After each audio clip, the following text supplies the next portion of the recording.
My name is Michelle Ness. I'm a deputy with the Olmsted County Sheriff's Office. I'm currently assigned to the DWI grant position. I've been a deputy with the Olmsted County Sheriff's Office for 10 years. Prior to working for the Sheriff's Office, I worked for the Rochester Police Department in the evidence room for about 8 years. While working for the Rochester Police Department in 2003, a close friend of mine named Heather was killed by a drunk driver. At that time, I decided I wanted to do more about the DUI problem that we were having in our area, and I started attending school and I became a law enforcement officer. In 2007, I became a deputy with the Olmsted County Sheriff's Office, and my goal was to reduce the number of DUI deaths.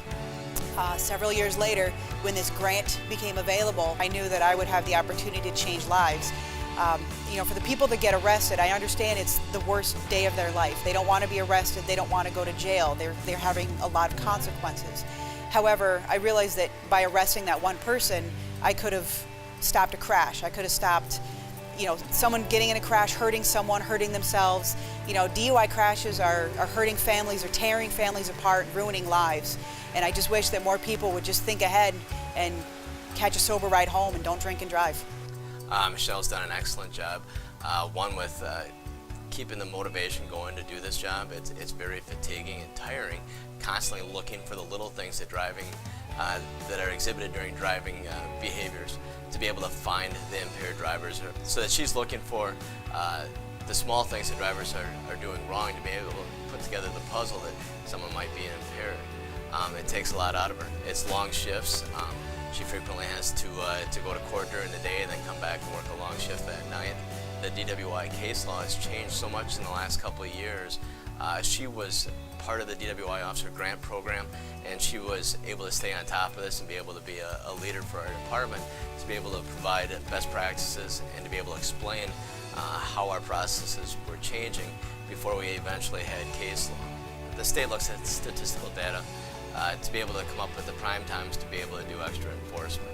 Obviously, with the high number of impaired drivers being over Labor Day weekend, that comes as an extra impaired driving enforcement wave. This year we started an extra impaired driving enforcement wave on August 18th, and that runs until Sunday, September 3rd. It's the hopes to be able to intercept people before they can make a bad decision that would lead to a serious injury or a fatal crash. It's nice to be able to have a dedicated DWI officer that is not tied up on an existing call that they have to clear from to be able to respond to traffic complaints. A number of times Michelle has responded to wrong-way drivers going down our divided highways. One of them was on an interstate, the other one was on a four-lane highway, another four-lane highway. Michelle was able to respond to these and take people that were very intoxicated and process them and end up making an arrest. My advice is this: if you're going to go out and drink, plan ahead. It doesn't take but a moment to call a cab, a rideshare service, any service that's going to be able to get you and your car home. There's a lot of opportunities in Rochester and Olmsted County to do this. I guess the first thing is if you're driving someplace, if you're going to have to use a vehicle to return home in.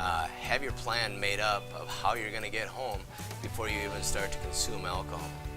But once you have started consuming alcohol, hopefully you can reach out to your friends and find an alternative for a way home. If you're at a friend's house, see if you can stay there. Hang out with your friends, ride with someone home, but think ahead, don't drink and drive.